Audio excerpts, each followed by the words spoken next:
আজি হ'ল লক্ষ্মী পূজা।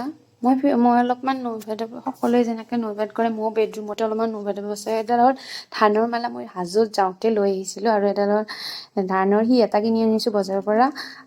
এনেকৈ অলপমান মিঠা প্ৰসাদৰ ব্যৱস্থা কৰিছোঁ, প্ৰসাদ অলপমান। আৰু যিহেতু আমাৰ ধান নাই তো সেইকাৰণে ধানৰ দুটা কিনি আনিছোঁ। আৰু ঘট বনাইছোঁ, ঘটি এটাত আমৰ দালি এটা দি এনেকৈ ঘট বনাইছোঁ মূৰ্তি নাই কাৰণে। আৰু চাকি 2 গছ পিছফালে দিছোঁ, আগফালে পৰ্দা আছে কাৰণে। আৰু ধূপ ধূনা এনেকৈ জ্বলাইছোঁ অলপমান লক্ষ্মী দেৱী পূজাৰ কাৰণে। আৰু এনেকৈ অলপমান মিঠা প্ৰসাদো বনাইছোঁ প্ৰসাদৰ লগতে। আৰু এয়া হ'ল দিয়া, এইফালে বাহিৰত চাকি জ্বলালোঁ আৰু মন্দিৰতো অলপমান প্ৰসাদৰ ব্যৱস্থা কৰা হৈছে। আৰু চোতাল মন্দিৰ এটা থাকিলেতো অলপমান হ'লেও অকণমানকৈ হ'লেও প্ৰসাদ দিব মন যায় নাই সেইকাৰণে তাতেও অলপমান কৰিছোঁ। আৰু এইফালে এতিয়া মই লক্ষ্মীশ্বৰীত চাম। প্ৰত্যেক বছৰে মই লক্ষ্মী পূজাৰ দিনা লক্ষ্মীশ্বৰীতখন চাওঁ অলপমান। আৰু মই লক্ষ্মীৰ ভক্ত হয়। সকলোকে মানুহ সকলো এটাই দেৱতা এটাই পূজা সকলোকে কৰিব লাগে হ'লেও মই লক্ষ্মীকে আৰু লক্ষ্মীশ্বৰীত পঢ়ি উঠি এতিয়া মই আমাৰ একেবাৰে ওচৰৰ কানামুখৰ লক্ষ্মী পূজা চাব আহিলোঁ।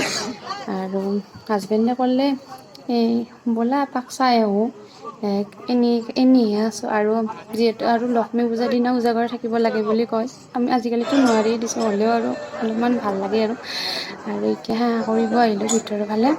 আৰু নাম চলি আছে বাহিৰত। আৰু গধূলি টাইমত বহুত মানুহ আছে, প্ৰসাদ দিয়া মানুহ। আমি অলপমান দেৰিকৈ আহিছোঁ, ঘৰত চাকি বন্তি নিদিয়াকৈ ভাল নালাগে। লক্ষ্মী পূজাৰ দিনা ওলাই আহিব সেইকাৰণে।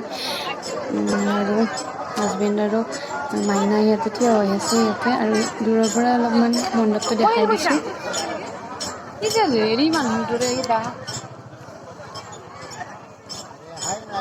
আৰু মোৰ অলপমান পূজাৰ মাজতে খং উঠিল, হাজবেণ্ডে মানে কিবা কিবি কৰি থাকে আৰু কেতিয়াবা সেইকাৰণে মানে পইচা নাই আৰু কেতিয়াবা পেলাইওতো আহে সেইকাৰণে খং উঠিছে অলপমান। আৰু এইফালে চাওকচোন, এইফালে এটা জেগা এটা বনাই দিছে, এই লাইটিং ডেক'ৰেশ্যন লাইটেৰে কৰিছে। আৰু আজাৰতো চালোঁ এনেকৈ লক্ষ্মী পূজা আৰু ঢেৰ মানুহ হৈছে ইয়াতে।